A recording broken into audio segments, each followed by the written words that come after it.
Ya, halo followers, welcome, selamat datang di Off the Record atau podcast Popo on the Radio, di mana kita akan ngomongin hal sesuatu secara lebih mendalam, tetapi ini yang bukan sepak bola ya. Kalau yang sepak bola ada tiang jauh, itu nanti kemarin tiap hari Selasa. Anyway, I'm your host Popo Kulsen, dan hari ini kita akan ngebahas apa aja yang gue temukan di trailer Ant-Man and the Wasp Quantumania, karena gue udah nonton trailer itu lebih dari 10 kali sejak kemarin tayang, dan gue mencoba melihat dan menganalisa kira-kira apa yang bisa kita pelajari dari trailer ini. Nah, trailer Ant-Man and the Wasp ini adalah film pertama dari MCU yang phase kelima, dan gue sangat menaruh harapan besar di phase 5 ini, karena ini kan udah mulai menuju akan kelihatan klimaksnya kan, apalagi nanti akan melawan Kang juga di sini, Kang the Conqueror, yang akan menjadi semacam musuh besarnya Avengers. Bahkan judul Avengers nanti juga ada kan, Avengers The Kang Dynasty. Nah, Ant-Man and the Wasp ini akan tayang bulan depan, 17 Februari di Amerika, itu hari Jumat. Biasanya di Indonesia rilisnya hari Rabu ya, jadi 15 Februari harusnya tayang. Nah, beda banget sama trailer-trailer Ant-Man sebelumnya. Ini nggak ada jokesnya, dan isinya penuh dengan adegan-adegan sedih, kecewa, pokoknya emosi-emosi negatif ya. Tapi nggak cuma itu, ada juga banyak detail yang juga mungkin kelewatan. Jadi hari ini kita akan bahas di Off the Record apa aja yang terlihat di trailer Ant-Man and the Wasp Quantumania. Coba langsung aja yuk.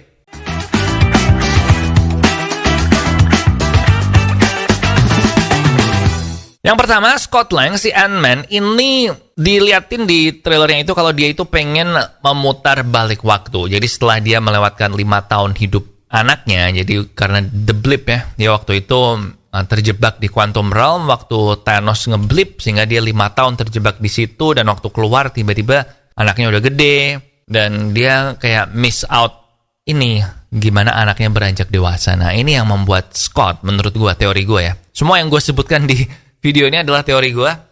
Nah, ini mungkin yang membuat Scott ini menjadi percaya sama Kang, yang obviously kalau lu lihat penampilan Kang di trailer, itu kelihatan banget kalau ini tuh super villain gak sih? Bukan orang baik gak sih?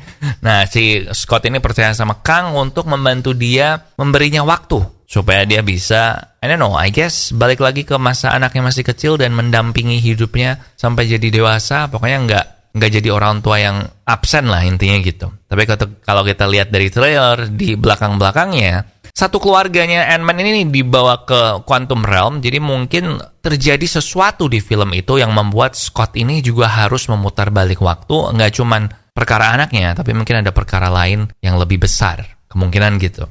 Kemudian yang kedua, Quantum Realm itu berubah lagi. Jadi di setiap film Ant-Man, Quantum Realm ini tuh selalu berubah ya, jadi lebih besar. Di film pertama, Quantum Realm cuman kayak limbo gitu kan, kayak borderland gitu ya, dunia di antara hidup dan mati. Terus di film kedua kelihatan kayak, I don't know, alien world, dunia asing yang nggak bisa ditinggali. Dan sekarang di film ketiga, kelihatan kayak Wakanda man, tapi versi bukan Afrikanya. Nah, problemnya adalah Quantum Realm ini kemungkinan besar, sepertinya sekarang dikuasai oleh Kang.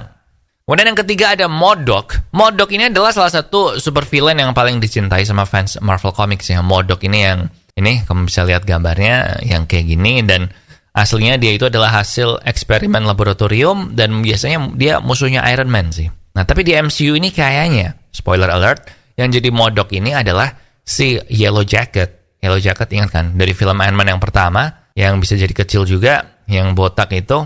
Nah, waktu itu di endingnya kan dia kalahnya kan soalnya dia limiter di bajunya rusak kan, sehingga dia terus mengecil, dan mestinya kalau terlalu kecil itu kan masuk ke Quantum Realm. Jadi kemungkinan besar dia terjebak di situ, terus sama Kang, I don't know gimana, tapi dibikin jadi antara anak buahnya atau bukan, masih belum jelas sih, antara anak buahnya atau cuman pihak ketiga di situ, gua belum jelas. Nah, MODOK itu apa sih, Po? MODOK itu sebenarnya singkatan dari Mental Organism Designed Only for Killing. Organisme mental yang didesain untuk membunuh. Nah, kalau lu penasaran, ada TV seriesnya, animated, MODOK di Hulu. Tapi ya, gue tahu lu pasti ngerti lah gimana caranya nonton, walaupun gak punya Hulu. Dia kayak villain yang lucu gitu sih, kayak joke villain gitu sebenarnya aslinya. Nah, ngomong-ngomong soal aslinya, sekarang kita masuk ke desain Kang di MCU ini. Nah, gue bilang Marvel ini do a very good job sama Kang ya. Kalau kamu ngikutin komik Marvel, tentu kamu tahu kalau Kang ini tuh di komik warnanya biru.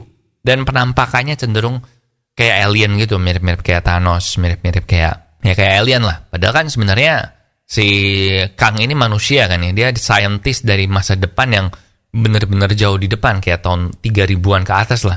Nah, ini dijelasin sih di episode terakhirnya season serialnya Loki. Nah, di trailer ini gue bilang keren karena desainnya benar-benar sesuai komik, tapi dengan penjelasan yang sangat make sense kenapa dia biru. Jadi dia warnanya biru itu karena visor helmnya dia yang futuristik gitu, yang bikin jadi kelihatan biru, aslinya mah manusia. Nah, gue sebenarnya sempat khawatir ya waktu di Loki itu, kenapa kan si He Who Remains tuh variannya Kang ya. Nah, gue sempat khawatir kenapa kok si He Who Remains ini nggak gitu nyeremin gitu, malah cenderung kayak rada-rada lucu gitu kan. Nah, padahal Kang ini kan akan jadi penggantinya Thanos kan, basically di musuh big bossnya Avengers selanjutnya. Nah, tapi dari trailer ini gue udah langsung hilang semua kekhawatiran gue, karena dari desain kostum, cara dia ngomong, cara dia jalan, dan tentara yang dia punya di Quantum Realm, gue ini sih jadi pede kalau kayaknya ini akan jadi musuh Avengers yang layak.